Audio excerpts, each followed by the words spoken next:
Mabuhay, Kamustika, welcome. How are you? This is Bob from Love Beyond the Sea. Don't dredge up the past with your wife. Let bygones be bygones, or you'll never move forward in your relationship. Please subscribe to Love Beyond the Sea and maybe learn about how to leave your past behind and have a successful relationship with a Filipina in marriage like I did, or with a woman from anywhere.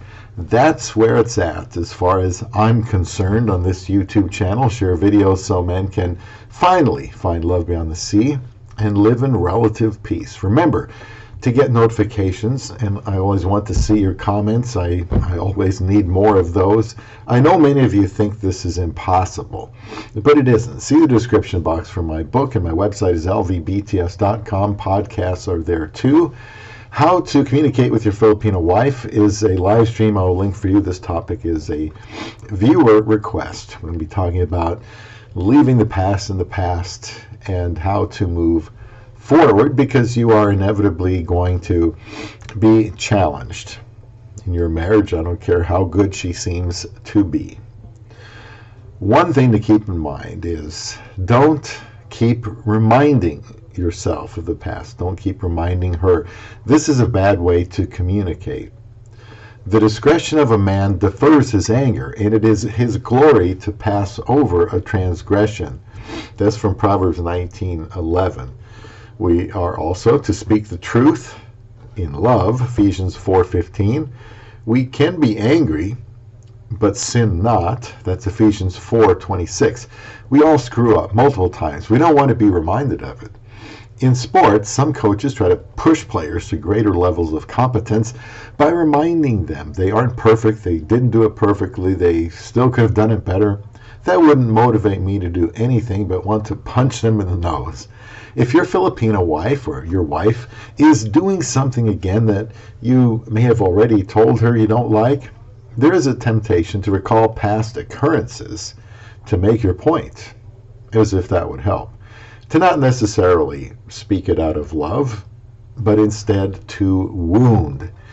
It doesn't have to be that way. We could talk a long time about forgiveness, but that factors into the idea of not reminding your wife of her past transgressions. We are to forgive 70 times 7, which means always. By the way, I've been married for over 6 years to this woman. I knew for less than 8 weeks before we got married from almost 10,000 miles away. So I do think that, when I'm talking about these things, that, that it does carry a little weight. Now, when you are dealing with something maybe is getting repeated that you don't like, this doesn't mean you just never try to find a resolution. It's just about going about it the right way. Excuse me. The way that doesn't cause more problems and honors the person that we are at odds with. The Bible says of those who are forgiven that God remembers their sins no more, and that is simply how I am to regard my own wife. Here are some helpful tips from, I guess it's called psychcentral.com. You'll see in the description box. 1. Acknowledge the problem. Figure out what it is that's causing you to hold a grudge. You have to know what the problem is before you can solve it. When you allow yourself to see the real issue, you can make a choice to move forward from there. Number 2, share your feelings. A grudge can form when an issue isn't fully confronted. Without being judgmental about yourself or another, clarify your feelings on the situation. Then decide if this is something you will work on in your own heart or by contacting the other person involved. Only when you are ready, communicate with the other person about the issue.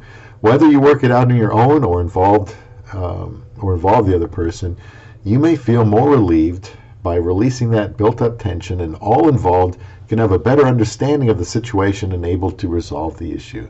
The third thing they mention there, I like this one, switch places. To get a better understanding of the other person, try putting yourself in their shoes. This will give you a better understanding of their point of view and their behavior. Maybe the person in question was in a lot of pain. This doesn't justify their negativity, but it will help you understand it. The more you understand the other person and their behavior, the easier it is to let go of a grudge.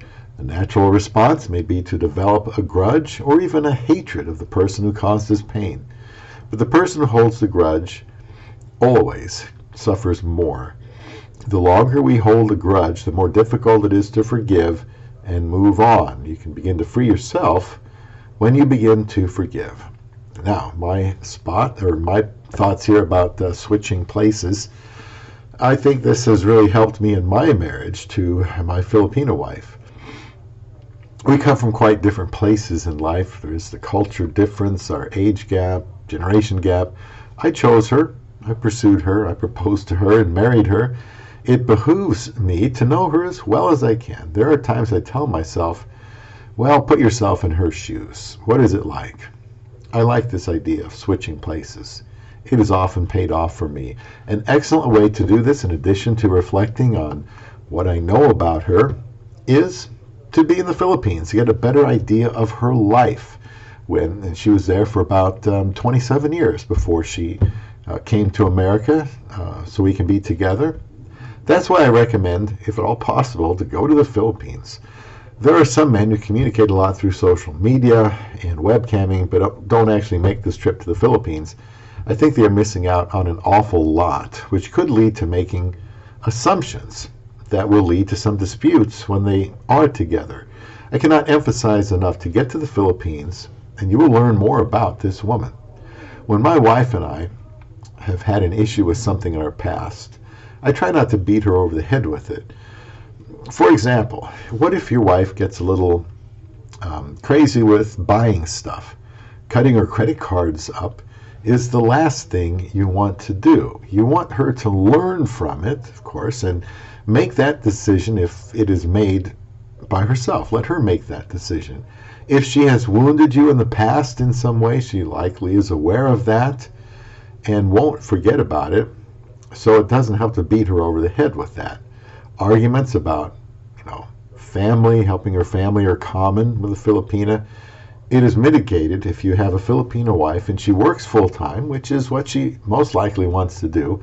Both of you must want to be a better husband and wife. The work just gets started when you get married. You are not marrying a perfect woman. Acknowledge the problem, share your feelings, remind her that you are trying to be married in the present and move forward despite past situations that you are trying to learn from.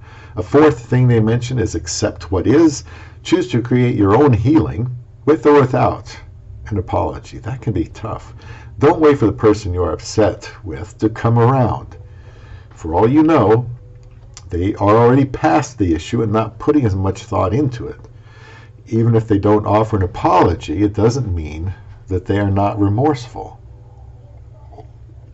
Number 5, don't dwell on it. Once you have decided to move on, keep on moving. Don't put too much thought into the situation or continuously discuss it. It will only make things worse and harder to get over. If ever the excuse me, it's that time of year again where I can't say many words without coughing. If ever the issue is brought up in conversation, change the subject or just look at it as the past and leave it there. Number 6, take the positive. This is from that article I will link. For every negative situation, there is a positive. If you take this as a learning experience, you will benefit from knowing more about yourself and the other person. Choose to learn a valuable lesson or walk away with a better understanding that can help you let go of the issue and not resent the other person. Number 7, let it go. Letting go allows room for peace and happiness. A long-lasting grudge will only drain you physically and emotionally and can surely affect your health. You will use more energy than you can imagine by holding a grudge than by letting it go. My thoughts, you may have to let it go, or may have to let go of an issue for the sake of peace and resume it later. Maybe it won't come up again. If you have a Filipino wife, she likely knows exactly what the issues are, like mine, and even if she doesn't, let on that she does. She remembers. Many issues don't require immediate resolution. If you marry someone thinking it will be a bed of roses, you are kidding yourself. Your spouse likely will feel the same way after marrying you. Conflicts, they're going to happen. There will be repeat issues. You have to be patient. It may require many attempts at going over these good steps again. You must be thinking long term in marriage. They did mention forgiveness as point number 8. Of course, forgiving doesn't mean that you'll forget. It's just acknowledging your differences and accepting that no one is perfect and we all make mistakes we should learn from. Forgiving isn't the easiest thing to do, especially when you've endured a lot of hurt and pain, but it's the only way to truly let go and have peace. Now, I say the best anyone can do is offer a genuine apology that admits they hurt the other person, make amends by changing your behavior. If that is being done, then dredging up the past shows that someone has a forgiveness problem, and that will stymie the growth of the relationship. It may be that a Westerner needs to be extra patient with his Filipina wife as compared to someone with less differences between them. I realize that being able to forgive is something we will both need to do to keep our marriage strong. It is important for me to know, or it's important for me, for my wife to know that I'm going to forgive her for anything. And that does not mean that I'm concerned that she will, think that she has carte blanche to get away with whatever she wants. I do this because it is meant for her to have a safe place here in our marriage, to be human, to be fallible, to be real. We both disappoint each other from time to time. If we were to dredge up the past times we have been hurt, well, then we won't be able to get any momentum in our marriage. Forgiveness might be the most critical skill for you to learn before, during, and after marrying a woman. Leave the past in the past and bury the hatchet to move ahead with your love beyond the sea.